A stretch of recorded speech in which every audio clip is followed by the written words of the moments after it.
Okay, we will also have an opportunity to do this at the end as well, if that's easier. We might just get going now. Okay. Thank you very much. Ladies and gentlemen, you'll have seen the media release that was issued by WADA earlier on today in relation to the decision taken today in Lausanne by the WADA Executive Committee to unanimously approve the recommendation by the Compliance Review Committee in relation to the compliance procedure against RUSADA.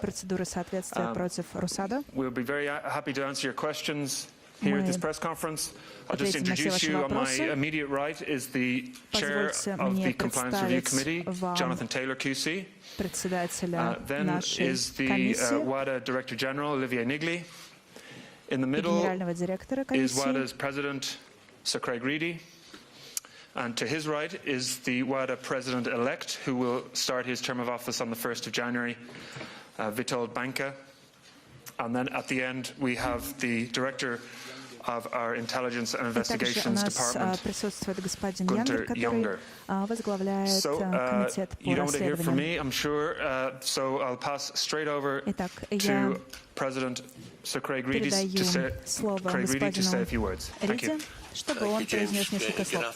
Спасибо большое, Джеймс. Добрый день, дамы и господа. World Anti-Doping Agency's Executive Committee unanimously endorsed the recommendation made by our Independent Compliance Review Committee that the Russian Anti-Doping Agency be declared non-compliant with the World Anti-Doping Code for a period of 4 years. The CRC recommendation, which was derived from the reports of WADA's intelligence and investigations and external forensic experts, concluded that the Moscow data was intentionally altered prior to and while it was being forensically copied by WADA in January 2018. Therefore, the RUSADA reinstatement conditions which were agreed by the WADA Executive Committee in September 2018 were not fulfilled, in that the Moscow data was neither complete nor authentic. Along with the recommendation, the Executive Committee endorsed a series of strong consequences and conditions of reinstatement in accordance with WADA's International Standard for Code Compliance by Signatories, the ISCCS, which took effect in April 2018. The consequences include the banning of Russia from the Olympics, Paralympics and World Championships run by all code signatories включают в себя дисквалификацию, отстранение спортсменов от всех соревнований, включая Олимпийские игры в течение 4 лет. Данная дисквалификация, она позволит спортсменам, тем спортсменам, которые никаким образом не были вовлечены в данную проблему, могут доказать свое право на участие. Комитет нацелен на то, чтобы преследовать тех, кто нарушил правила. The vision of the Compliance Review Committee and WADA's recently acquired ability to recommend meaningful sanctions via the compliance выступил с решением ввести необходимые санкции в связи с тем, что ВАДА была лишена статуса соответствия. Вместе с тем было принято верное решение. На протяжении слишком долгого времени Россия нарушала правила чистого спорта.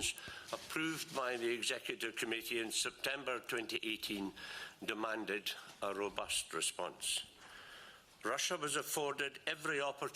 России были предоставлены все возможности для того, чтобы привести свои дела в порядок и доказать свою честность перед ВАДА, но вместо этого Россия выбрала иной путь. И ВАДА отправляет ноту с решением по поводу данных, предоставленных Москвой,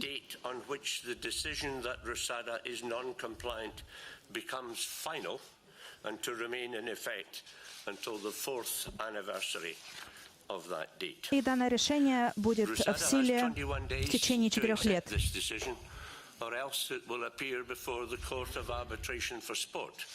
At which point WADA will have to justify this assertion of non-compliance. И от имени исполкома ВАДА и других заинтересованных лиц, которые поддержали рекомендации, я хотел бы поблагодарить наших экспертов, которые рассматривали наши рекомендации, а также наш отдел расследований и судебных экспертов за их работу в данном очень сложном деле. Здесь я остановлюсь, пожалуйста. Спасибо вам большое. Я предоставляю слово господину Банке. Спасибо, Джеймс. Добрый день. Спасибо большое за данную возможность выступить. Я коротко обозначу. Прежде всего, я бы хотел поблагодарить Гюнтера, Джонатана и Хопа за то расследование, которое было проведено командой ВАДА, а также тот отчет по соответствию. Они проделали огромную работу.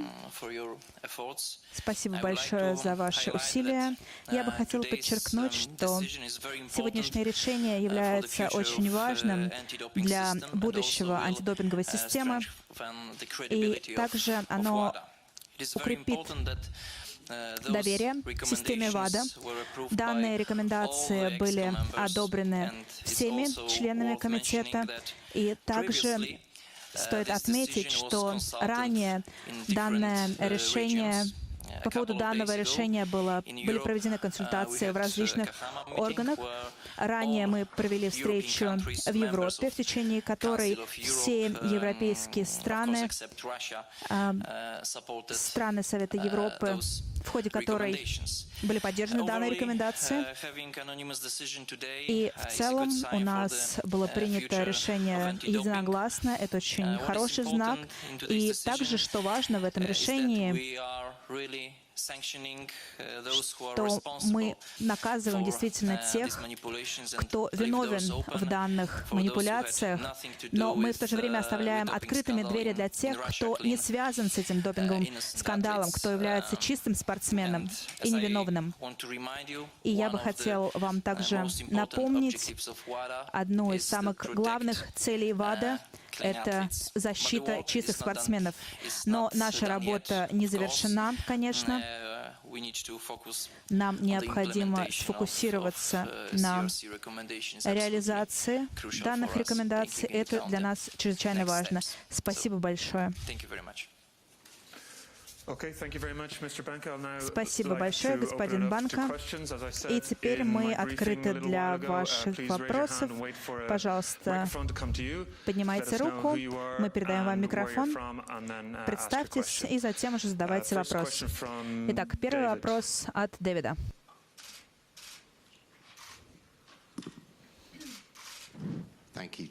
Благодарю вас, Джеймс. Дэвид Оуэн, Inside the Games.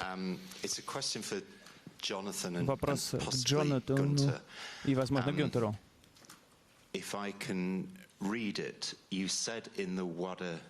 Как вы сказали в пресс-релизе, у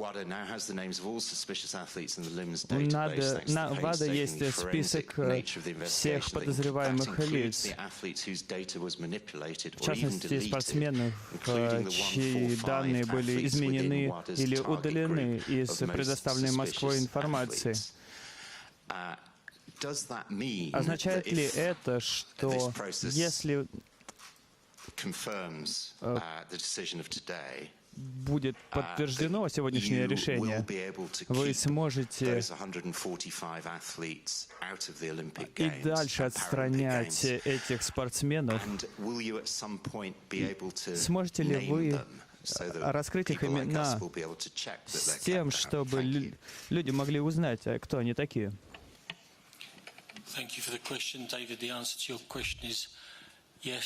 Спасибо большое. Ответ на ваш вопрос – да.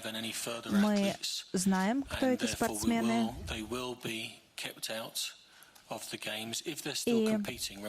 И если они будут выступать на соревнованиях,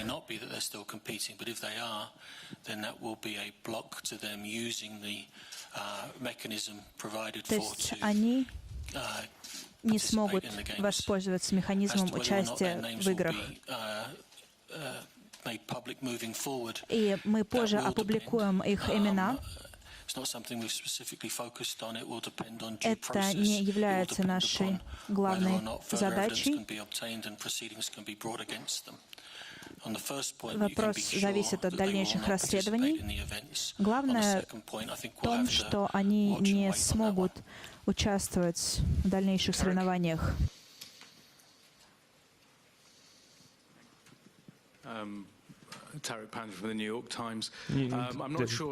Не уверен, кому лучше обратиться с вопросом. В 2018 году вышел доклад, который предполагал серьезные санкции, в частности, отстранение России от Олимпийских игр. The Olympic team from Russia, or whatever they were called, hundreds of Russian athletes there. What are we going to see here? We're going to see. С чем мы столкнемся в данной ситуации? Вы заявляете, что Россия не сможет участвовать в международных соревнованиях, в частности в Олимпийских играх. Что будет с футбольной командой России, с хоккейной командой? What does that actually mean? Or is it just something we're going to write today and then we're going to see hundreds of athletes? Thanks. Jonathan, do you want to take that one? Спасибо большое. Это очень справедливый вопрос. Итак, прежде всего, давайте будем говорить о целостности пакета наших решений. Это решение будет действовать в течение 4 лет, но, например, касательно проведения мероприятий, а также участия в мероприятиях. Это значит, что Россия будет отстранена на дольший период, чем 4 года. С точки зрения участия спортсменов, здесь стандарт ясен. Они не будут участвовать под флагом, вплоть до чемпионатов более низкого уровня. Не будет никакого российского флага, и спортсмены не будут участвовать как представители России. Какие-то детали, в зависимости от вида спорта, будут дальше выработаны, потому что есть командные виды спорта, есть индивидуальные виды спорта. И, конечно, мы тогда будем рассматривать каждый отдельный случай. Но что важно, это то, что ВАДА должна одобрить стандартную процедуру применения этих рекомендаций. То есть мы будем смотреть по отдельности. И в каждом случае мы посмотрим, что это значит, но стандарт будет един. То есть они не будут выступать как представители России. Но что это будет значить для каждого отдельного случая, мы будем смотреть отдельно.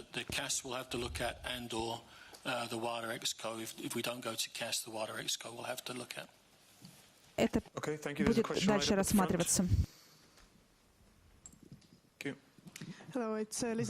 Здравствуйте. Российское новостное агентство РИА Новости. У меня пару вопросов. Существует ли какая-то дорожная карта по поводу Росады и восстановления доверия к ней? А второй вопрос. Если возникнет спор со стороны Росады, ожидаете ли вы, что арбитражный спортивный суд примет какое-то другое решение? Еще один вопрос. Смогут ли российские спортсмены выступать на Олимпийских играх, те спортсмены, которые выступали раньше?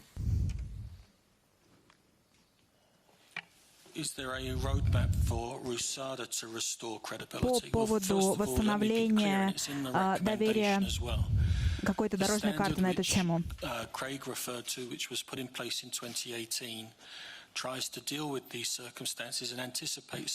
есть ранее мы пытались работать is able to show that its anti-doping activities remain credible and reliable. And that is the judgment of WADA at the moment. То есть на данный момент было вынесено постановление, что РУСАДА не соответствует. И более того, последовали доклады от других организаций, которые рекомендовали приостановить работу с РУСАДА. И таким образом данная организация не может продолжать свою работу. Но правила необходимо выполнять. И что произойдет через 4 года? Вопрос не в том, чтобы РУСАДА выполняла должным образом все требования. Если она не сможет этого делать, тогда будет уже другой разговор. Ожидаю ли я, что решение Международного спортивного суда будет иным, нежели ВАДА? Нет, я этого не ожидаю. По поводу атлетов, мы уже говорили, что они являются нейтральным представителями нейтральной страны. Jonathan Crane from Deutsche Welle. Deutsche Welle. Пару вопросов. Один к господину Крейгу Риди, а второй Джонатану Тейлору. Крейг, решение похоже на предыдущее решение. Люди спрашивают, что изменилось в последнее время. Джонатан, насколько вы уверены в том, что в спортивном суде вы сможете выиграть дело? Мне кажется, что на второй вопрос уже ответили. Что поменялось, это то, что с апреля 2019 года у нас совершенно новая процедура соответствия, более строгая. Это именно отражает то, что было принято, наше решение, которое было принято сегодня.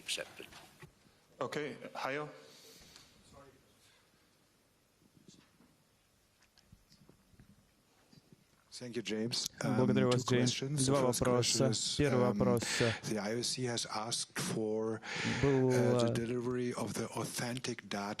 Необходимо представить истинную информацию с российской стороны. Прежде всего, такая информация существует или она была уничтожена Россией? Второй вопрос. Если эта информация не поможет узнать о больших случаях использования допинга, например, есть спортсмены, биатлонисты, которые... Могли бы вы помочь нам понять, правильно ли эта интерпретация?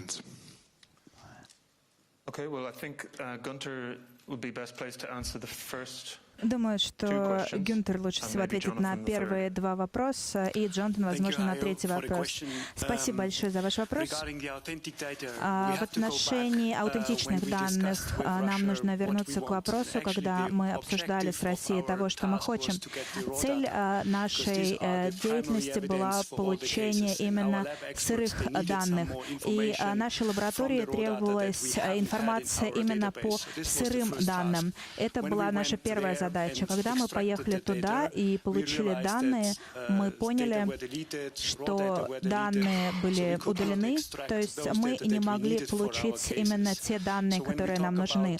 То есть когда мы говорим про аутентичность этих данных, мы не знаем, где они находятся. Возможно, они все еще где-то есть.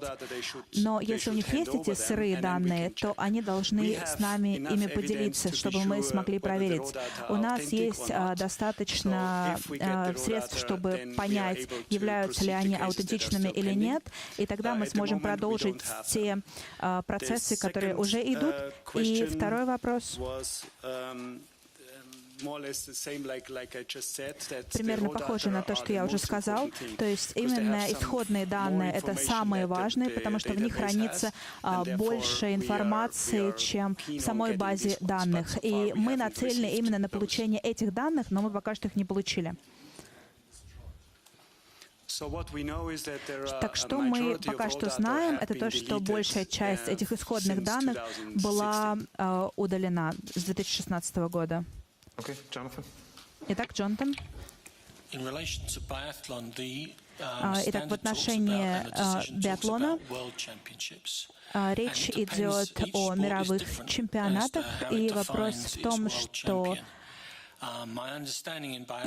как я это понимаю, что есть, приводятся мировые чемпионаты, а есть соревнования другого уровня. Например, в футболе есть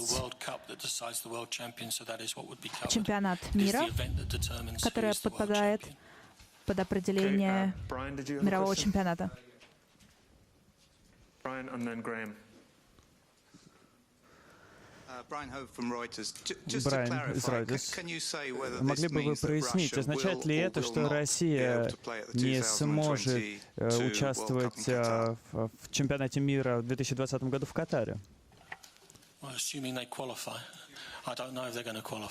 Я не знаю, пройдут ли они на этот чемпионат. Если они пройдут отборочный этап, команда, представляющая Россию, не может участвовать. Но нейтральная команда, то есть они могут подать заявку на нейтральной основе, а не как представители России. И тогда будет уже выработано решение, как они смогут участвовать. Но условия без российского флага, без представителей России. Sorry, go ahead, Brian. Do you have a follow-up? Would the decision be down to FIFA or down to WADA? Решение будет приниматься ВАДА или ФИФА? В любом случае решение должно реализоваться.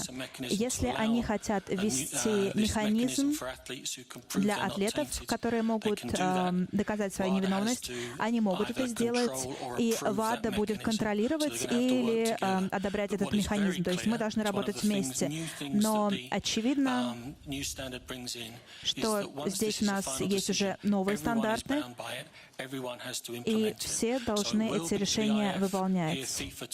То есть, если здесь будут какие-то решения со стороны ФИФА, то они будут приниматься вместе с ВАДА. Graham Dunbar from the Associated Press. Another Associated question for Press. Jonathan. Еще один вопрос Джонатану. Что касается проведения соревнований, самые престижные и интересные соревнования Формула-1, спортивные конференции, возможно, они не будут охвачены этим решением. Их невозможно будет перенести. Возможно, в Лозанне и готовы на борьбу в суде.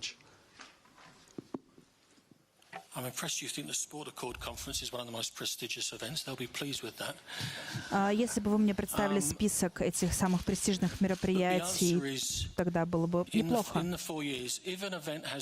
Но за этот 4-летний срок некоторые мероприятия уже были отданы на проведение России.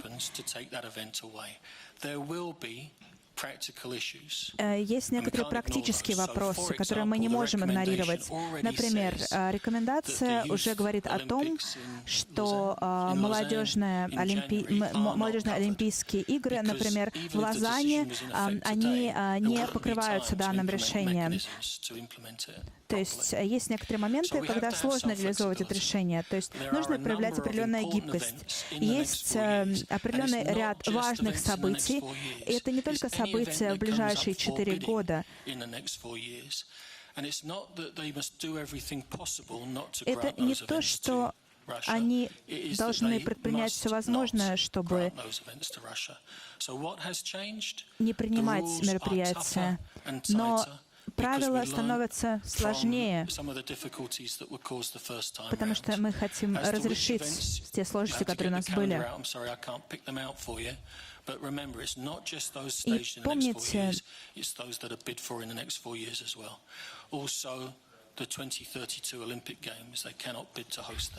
и также, например, они не могут подать заявку на проведение Олимпийских игр 2032 года. В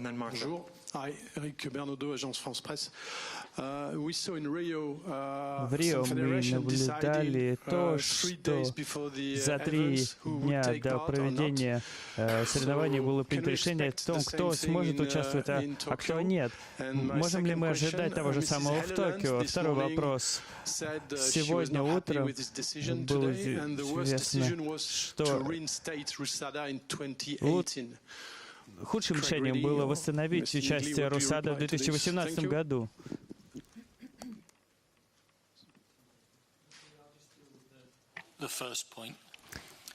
Итак, первый момент. Это не сработает в плане отбора команд за 3 дня до соревнований. Если Русада принимает последствия этих решений, то тогда они вступают в силу незамедлительно.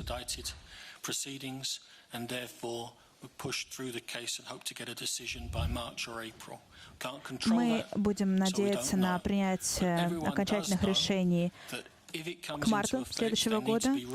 Если они вступают в силу, то Россия должна их выполнять.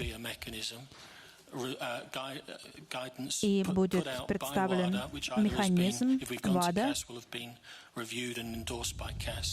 если он будет поддержан спортивным арбитражным судом.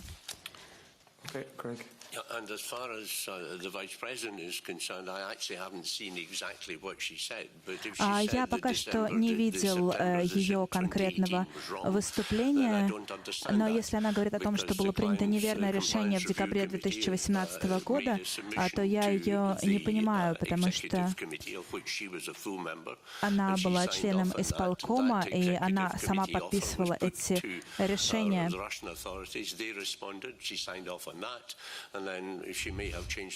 Если она поменяла свое мнение, то, возможно, она забыла, что правила поменялись, и начиная с сентября смысл сентябрьских решений был в том, и, во-вторых, доступ к данным Московской лаборатории. Без этих данных мы не смогли бы вести процесс в отношении тех атлетов, которые нарушали правила. И в этом плане я просто не понимаю того, что она сказала. И в конце концов она точно так же одобрила решения, которые были приняты. Марта Келнер, Sky News. Не уверен, кому обратиться с моим вопросом.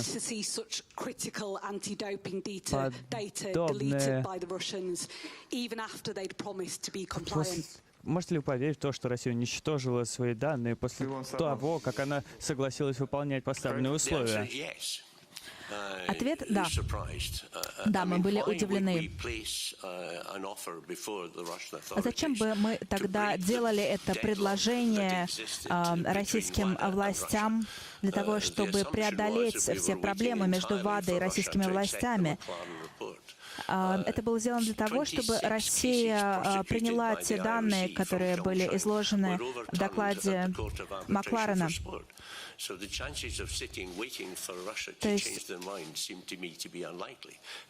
мне кажется, нельзя было просто сидеть и ждать дальнейших действий России. Вопрос был именно в данных лаборатории.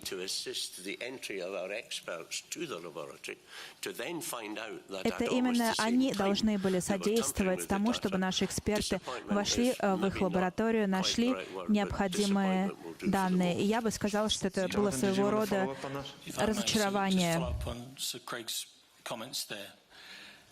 Я бы хотела дополнить, что да, мы были разочарованы, потому что мы дали им возможность. Это было принятое нами решение дать им возможность. Мы знали, что была такая возможность. Прежде всего, они должны были представить данные, чтобы мы смогли применить новые правила. Именно из-за этих новых правил мы сейчас находимся в данной ситуации.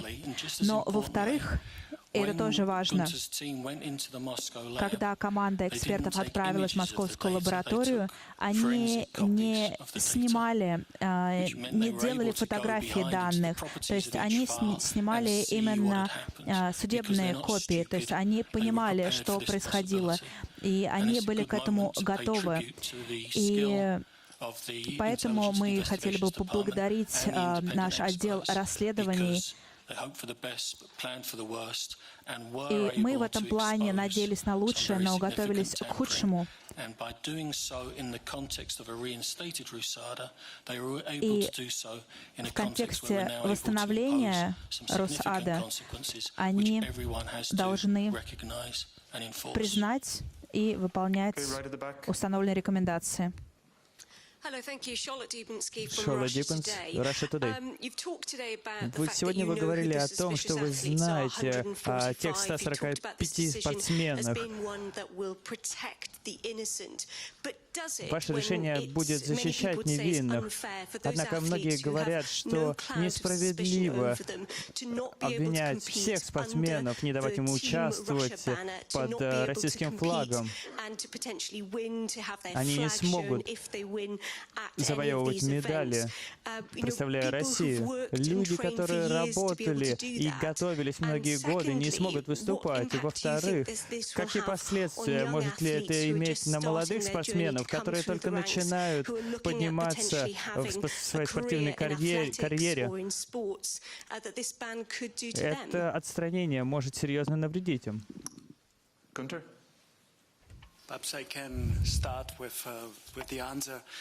Я хотел бы начать со следующего. Я полностью с вами согласен, что невиновные атлеты должны получить нашу защиту. Это именно то, что я сейчас сказал. И наши эксперты, которые отправились в лабораторию, они отправились именно с целью для того, чтобы освободить от этого бремени чистых атлетов. То есть мы обратились к нашим российским коллегам с просьбой предоставить данные, чтобы мы могли завершить это дело. Но вопрос в том, что эти данные, исходные данные были удалены, и поэтому мы не могли завершить эти дела, закрыть их. И поэтому сейчас действительно невозможно рассмотреть, обратиться к каждому делу и понять, был ли этот конкретный атлет невиновен. Это была вина России. И, следовательно, мы действительно разочарованы этим фактом, но, тем не менее, мы хотим удостовериться, что чистые атлеты защищены, и дать возможность выступать им как нейтральным атлетам — это действительно хорошая возможность. И те, кто сможет доказать, что они не были частью этого обмана, это для них тоже хорошее решение.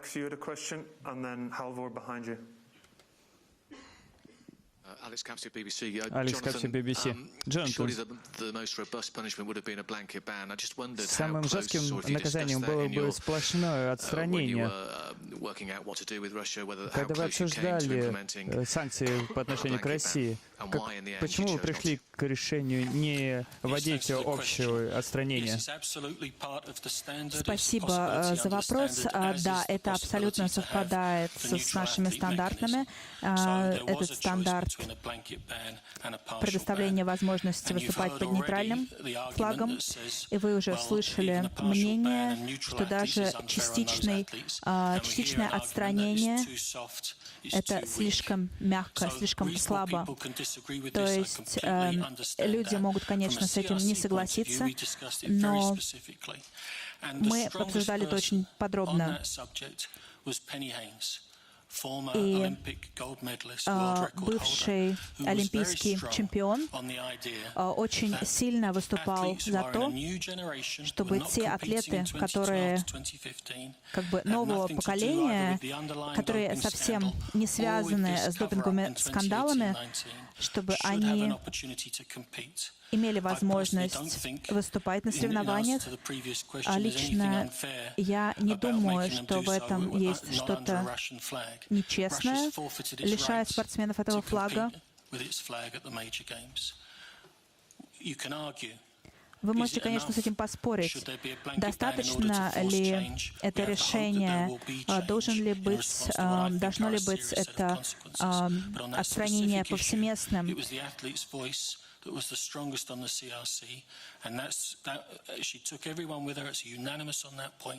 Но решение было принято единогласно, поэтому мы его поддержали. У меня вопрос к господину Банке и Крэгу. Достаточно ли вводить такие санкции? Достаточно ли бы ввести было общего отстранения?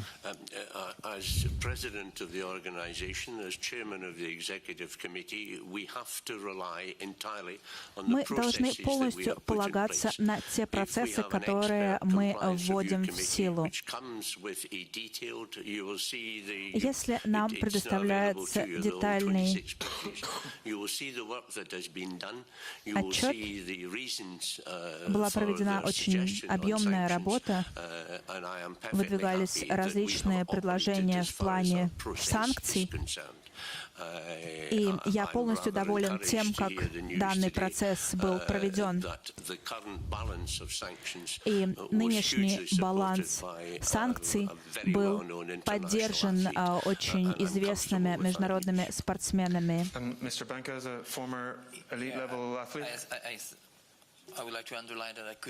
Я бы хотел подчеркнуть, что я вполне согласен с господином президентом. Благодарю вас. Вопрос председателя.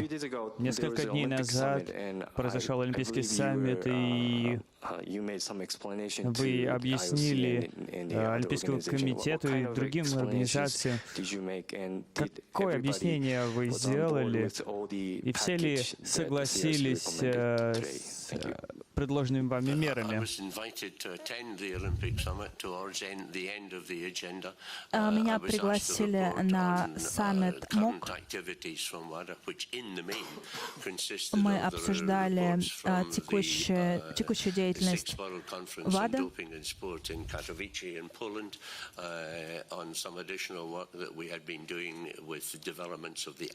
И то, чем мы занимаемся в плане системных решений.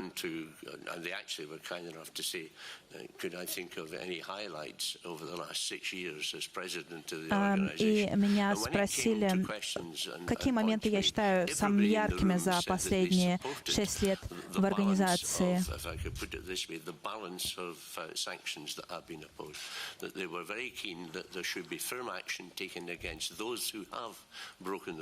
И звучали мнения, что должен быть четкий баланс санкций в отношении тех, кто виновен и невиновен. И вы сами можете понять, что если решение было принято единогласно, то, конечно, все его поддержали.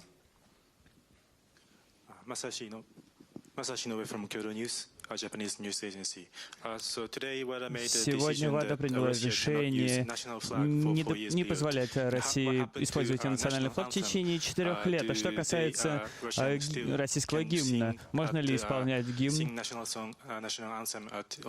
на Олимпийских играх и других играх? Я передам этот вопрос Джонатану, но по международным стандартам упоминается только флаг, но не упоминается гимн. Да, гимны не упоминаются, но однако смысл здесь таков, что запрещено участие представителей России, и я бы сказал, что это также распространяется и на гимн. Смысл именно в том, чтобы Россия не имела своих представителей на этих играх. Джонатан, вы уже говорили о дорожной карте, которая позволила бы России вернуться. Будет ли, возможно ли снять отстранение с России раньше, через 2, через 3 года? А также, как гарантировать то, что Россия введет необходимые изменения? Меня зовут Евгений Загитов.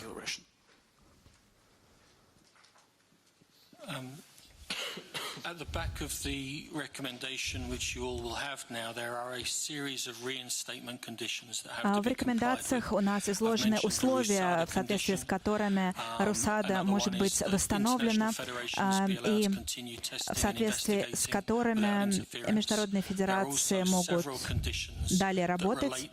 И есть также несколько условий, которые относятся к поддержке и сотрудничеству в рамках текущего расследования. И они включают также в себя предоставление данных, проведение интервью, предоставление информации. То есть, если позиция России будет полностью выправлена, конечно, то продолжительность этого срока отстранения может быть пересмотрена.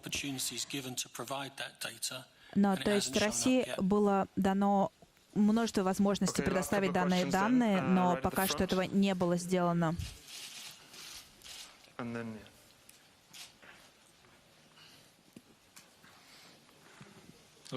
Артем Кузнецов. Благодарю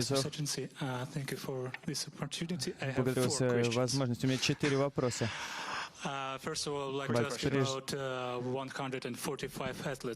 Касается 145 спортсменов, вы знаете их имена. Могли бы вы сказать,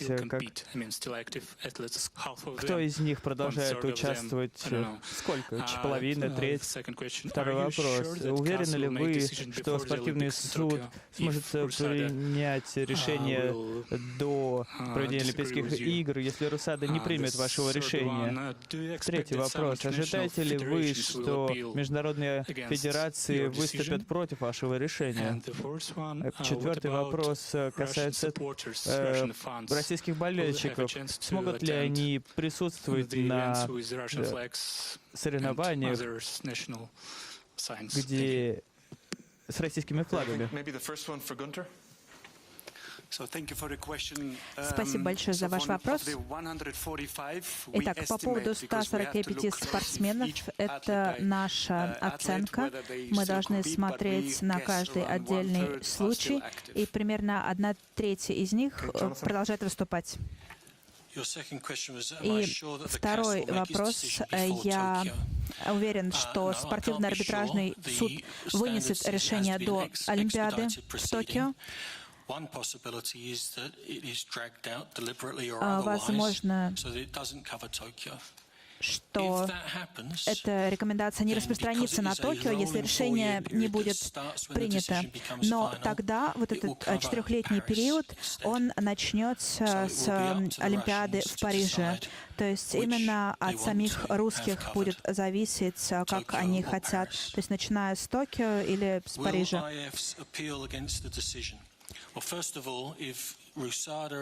Если Русада и ВАДА начнут разбирательство в арбитражном суде,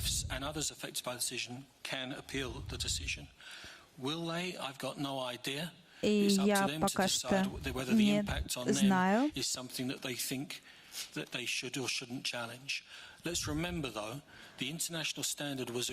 давайте не забывать, что международные стандарты были приняты в 2018 году.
Это именно то, что обозначено в наших стандартах.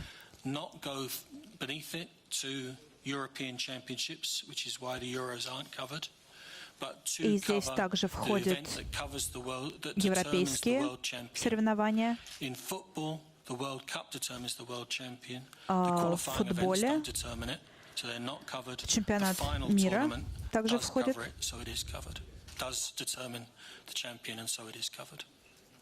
Все зависит от того, определяется ли в результате этих соревнований чемпион мира. Как я уже сказал, сейчас у нас будет встреча с российскими медиа, с российскими СМИ.